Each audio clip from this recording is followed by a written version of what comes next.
اور اپنی بھی وہ تعریف کریں، تو لوگ کہتے ہیں کہ یہ اللہ تعالیٰ کو کیوں ضرورت محسوس ہوئی کہ وہ ایک تو ڈیمانڈ کریں کہ میری تعریف کی جائے، میری شکر گزاری کی جائے. وہ کہتے ہیں ذرا یہ تھوڑی سی آف بات لگتی ہے. اور پھر کئی جگہ پہ قرآن کے اندر اللہ تعالیٰ جو ہے خود بھی اپنی تعریف کرتے ہیں. تو یہ میرے خیال ہے بڑا امپورٹنٹ ہے اسی بات کو آگے بڑھانا. جی جہان بھائی.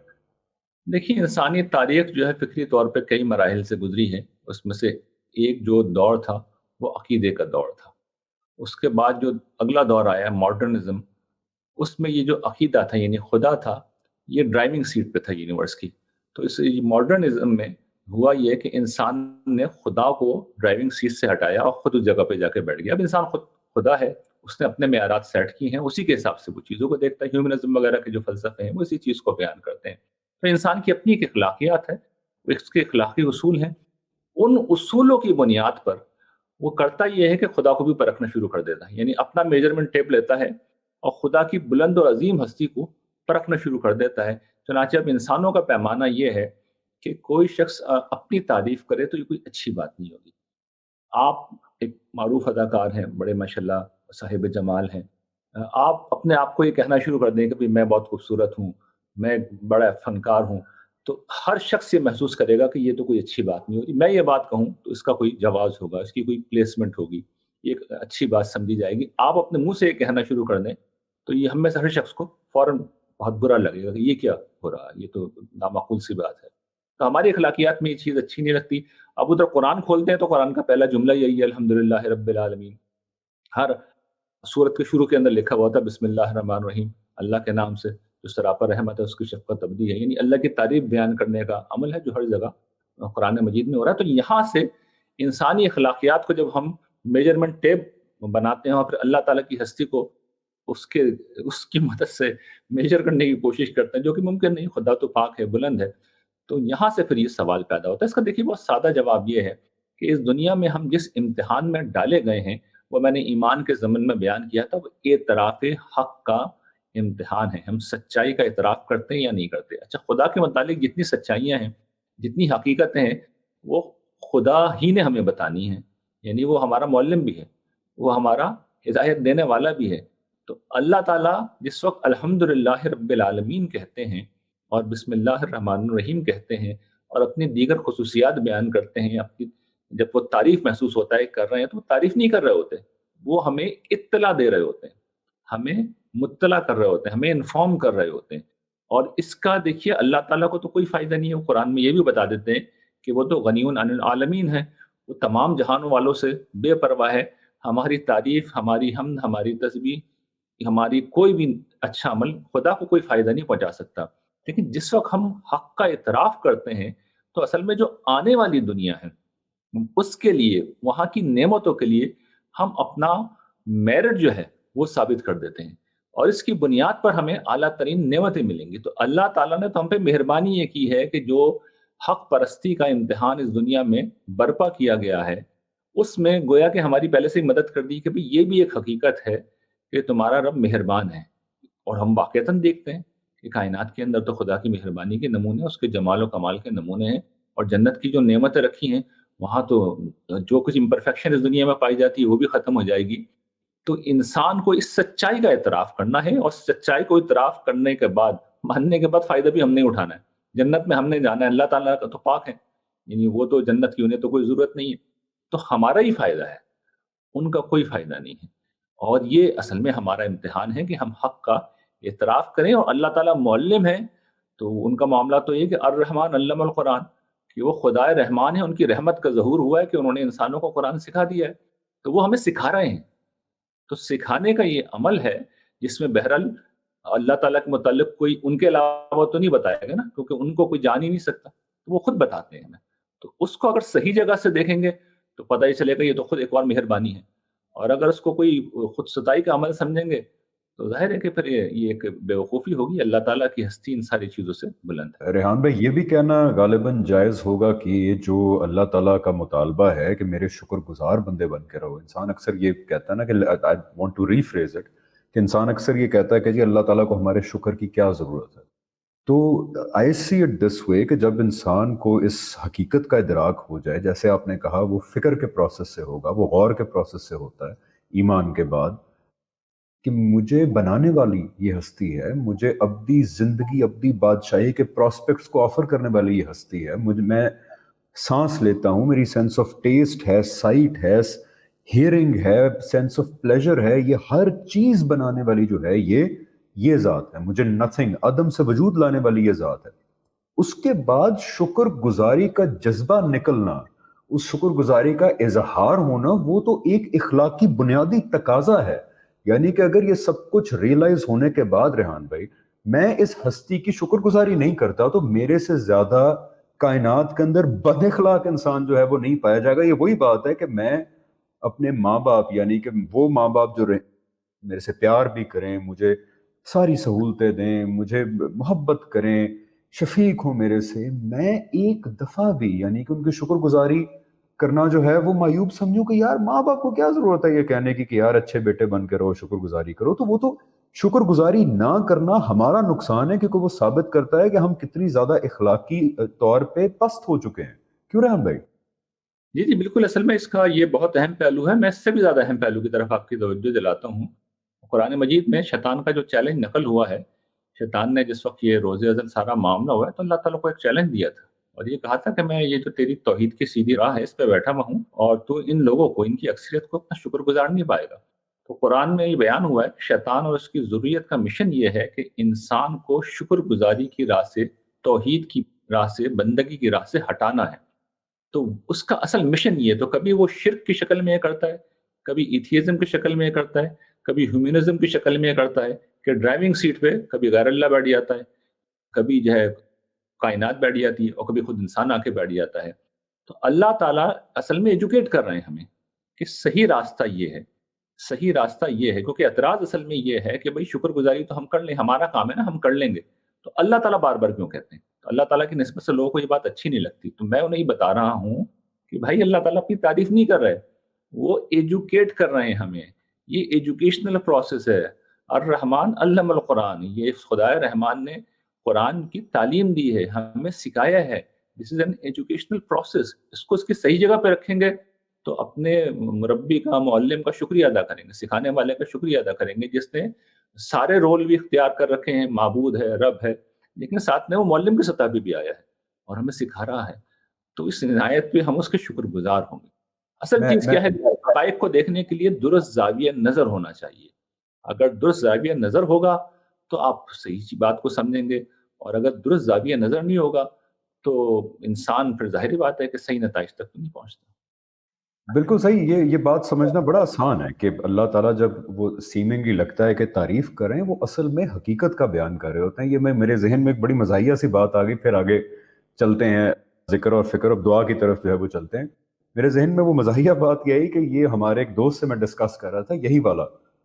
ایسپیکٹ جو ہے، اور ان کے اتفاقی طور پہ بال نہیں ہیں، وہ گنجے ہیں ہمارے دوست جو ہیں۔ تو انہوں نے ایک بڑی مزے کی انالوجی ڈرا کی، کہتا ہے کہ یار یہ جو لوگ کہتے ہیں نا کہ اللہ تعالیٰ اپنی صفات جب بتاتے ہیں یا اپنے آپ کو ڈسکرائب کرتے ہیں تو ہمیں لگتا ہے کہ وہ تعریف کر رہے ہیں، یہ اسی طرح ہے کہ تم مجھے اپنے بارے میں بتاؤ، وہ کہتے ہیں کہ میں گنجا ہوں اور میں تم سے بات کروں اور تم مجھے اپنے بارے میں بتاؤ کہ جی میری داڑھی ہے، اور اپنے ڈسکرائب کرو اپنے آپ کو کہ میرے سر پہ بال ہیں اور میری داڑھی ہے، تو میں کہوں ارے دیکھو یہ اپنی تعریف کر رہا ہے بتا کے کہ میرے سر پہ بال ہیں کیونکہ میں گنجا ہوں۔ تو اس نے ایک بڑی مزیدار سی یہ انالوجی ڈرا کی بتانے کے لیے کہ اللہ تعالیٰ جب اپنی سیمنگلی لگ رہا ہوتا ہے تعریف کر رہے ہیں تو اللہ تعالیٰ کچھ نہیں کر رہا ہے لیکن صرف حقیقت کا بیان کر رہے ہیں، وہ ہم اس کو زمرے میں لیتے ہیں کہ جی یہ کیا اللہ تعالیٰ اپنی تعریف کر رہے ہیں۔ بالکل سمجھ آ گئی ریحان بھائی۔ اب آگے بڑھتے ہیں کہ غور و فکر ہے، پھر اللہ کا ذکر ہے، اس کے بعد پھر آپ نے دعا والا ایلیمنٹ ڈالا ہے بیچ میں۔ وہ ابھی بات ابھی چل رہی تھی، اس میں چاہ رہا ہوں کچھ چیزیں اور ایڈ کروں، یعنی میں بتا رہا تھا کہ خدا کی پاکی بیان کرنے کا جو حکم ہے، تو اس کا مفہوم ایک طرف تو یہ ہے کہ خدا کی طرف کوئی بات غلط منسوب نہیں کی جا سکتی، کوئی الزام نہیں دیا جا سکتا۔ اگر اس دنیا میں خرابی ہے تو وہ اس امتحان کا نتیجہ ہے جس میں ہمیں ڈالا گیا، جس میں ہم بائی چوائس آئے۔ اسی طریقے سے اس پاکی کا ایک اور پہلو، نمایاں پہلو یہ ہے، ویسے تو کئی پہلو ہیں، کہ خدا کا کوئی شریک نہیں ہے، یعنی اس کو کوئی ضرورت ہی نہیں ہے کسی شریک کی۔ شریک اس کے ہوتے ہیں جو کمزور ہو، شریک اس کے ہوتے ہیں جو کہیں سے غائب ہو جائے، شریک اس کے ہوتے ہیں کہ جس کو کسی طرح کی مدد کی ضرورت ہو۔ خدا ان ساری کمزوریوں سے پاک ہے۔ جب وہ پاک ہے، نہ اس کا کوئی باپ ہے، نہ کوئی بیٹا ہے، نہ بیوی ہے، نہ اولاد ہے، تو اسے کسی کی ضرورت نہیں ہے، نہ اسے کوئی ذوف درپیش ہے، نہ اسے کوئی کمزوری ہوتی ہے، نہ اسے اونگ آتی ہے، نہ اسے نیند آتی ہے، تو اسے کیا ضرورت ہے کسی شریک کی، کسی پارٹنر کی؟ تو یہ قرآن مجید کے پاکی کے مطالبے کا مفہوم ہے۔ اور پھر تیسرا جو اس ضمن میں قرآن مجید کا مطالبہ ہے وہ اللہ کی کبریائی بیان کرنے کا ہے، اور یہ چیز اس حقیقت کا بیان ہے، یعنی خدا کی کبریائی بیان کرنا کہ اس دنیا میں ساری طاقت اصل میں اللہ کے پاس ہے، اس سے بڑا کوئی نہیں ہے۔ نہ کوئی، ہم جس طرح لوگوں سے دنیا میں ڈرتے ہیں کہ کوئی افسر ہے اور کوئی وزیر ہے اور کوئی پرائم منسٹر ہے اور کوئی جج ہے اور کوئی جنرل ہے اور کوئی بھی شخص جو اس معاشرے میں طاقتور سمجھا جاتا ہے،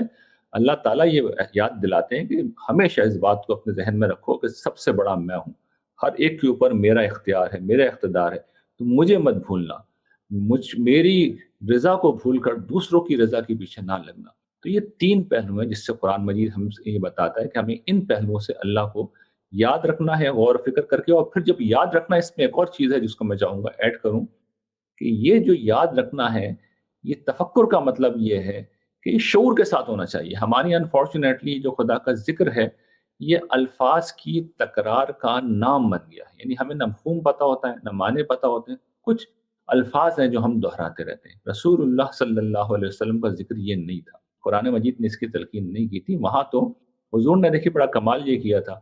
کہ اللہ کی یاد آپ کی زندگی تھی، تو حضور نے اسے احوال کے ساتھ، اوقات کے ساتھ اور مقامات کے ساتھ متعین کر دیا تھا۔ احوال کا مطلب یہ ہے کہ ہم کھانا کھاتے ہیں اور ہم مثال کے طور پر واش روم جاتے ہیں، واش روم سے آتے ہیں، پانی پیتے ہیں، اس طرح کے ہم پہ بہت سے احوال گزرتے ہیں، ان میں ہر موقع پہ خدا کی یاد۔ مقامات، جیسے ہم گھر کے اندر داخل ہو رہے ہیں، گھر سے نکل رہے ہیں، مسجد جا رہے ہیں، مسجد سے نکل رہے ہیں۔ اور پھر اوقات، مثال کے طور پر صبح ہو رہی ہے، شام ہو رہی ہے، تو ان تمام مواقع پر حضور نے اللہ کو یاد کیا دعاؤں کی شکل میں، اور باقاعدہ پورے پورے جملے بول کے یاد کیا۔ تو اصل میں ذکر ایسے ہوتا ہے، اس کو سادہ مثال سے میں سمجھاؤں، ایک ماں اپنے بیٹے کو جو فرض کر لیں ملک سے باہر گیا ہوا ہے، تو اس کا یہ تو نہیں کرتی نا کہ 100 دفعہ صبح اس کا نام لے لے، 100 دفعہ دوپہر نام لے لے، اور 100 دفعہ وہ شام میں نام لے لے، اور اس کا دل میں کوئی خیال ہی نہیں، کوئی احساس ہی نہیں ہے، وہ مالا نہیں جپتی۔ وہ تو اپنے بچے کو دل میں یاد کرتی ہے، تصور میں اس کو امیجن کرتی ہے، اس کی باتوں کو یاد کرتی ہے، اس کے اوصاف کو یاد کرتی ہے، اس کی مہربانیوں کو یاد کرتی ہے، اور پھر کبھی کبھی اس عمل میں اس کا نام بھی لیتی ہے۔ تو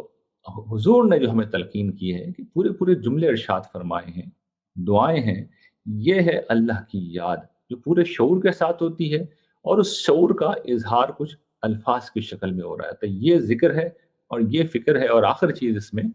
دعا ہے۔ دعا کا مطلب یہ ہے کہ انسان اس دنیا کے اندر بہت عاجز ہے، بہت کمزور ہے،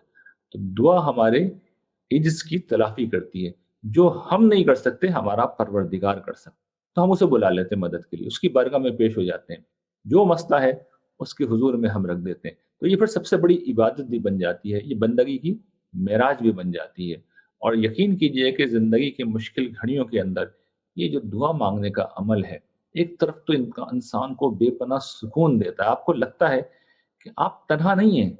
آپ کے پیچھے کوئی ہے، اور بہت طاقتور ہستی ہے، بہت طاقتور ہستی ہے۔ یہ ایسے ہی ہے کہ جیسے ملک کے پرائم منسٹر کا نمبر آپ کی جیب میں پڑا ہوا ہو، آپ کے موبائل میں فیڈ ہو، اور آپ جس وقت چاہیں موبائل اٹھایا اور پرائم منسٹر سے بات کر لی کہ جی یہ میرا مسئلہ ہے، وہ چیف ایگزیکٹو ہے ملک کا، کہ جی یہ میرا مسئلہ ہے، اس کو حل کرائیں۔ تو پروردگار عالم تو کائنات کا خالق و مالک ہے، جب ہم نے چاہا اس سے بات کر لی، اس کے حضور مسئلہ رکھ دیا، تو اللہ تعالیٰ قرآن میں اس کو گارنٹی کرتے ہیں کہ تم مجھے پکارتے ہو تو اطمینان رکھو، میں تم سے قریب بھی ہوں، تمہاری فریاد سنتا بھی ہوں، اور کہتے ہیں کہ مجھے پکارو، میں تمہاری پکار کا جواب دوں گا۔ تو یہ احساس، اس میں زندگی گزارنا، اس میں کیا اطمینان ہوتا ہے، آپ اس کا اندازہ نہیں کر سکتے۔ اور یہ صرف کوئی نفسیاتی اثر نہیں ہے، میں آپ سے سچ عرض کرتا ہوں، اللہ تعالیٰ اس دنیا میں دعاؤں کا جواب دیتے ہیں، اور وہ یہاں ایک سوال ناممکن۔ قطع کلامی معاف، یہاں ایک سوال، کیونکہ جب دعا کی بات آتی ہے تو ہمارے ہاں یہ بہت پریولنٹ پرابلم ہے کہ ہم جب دعا کا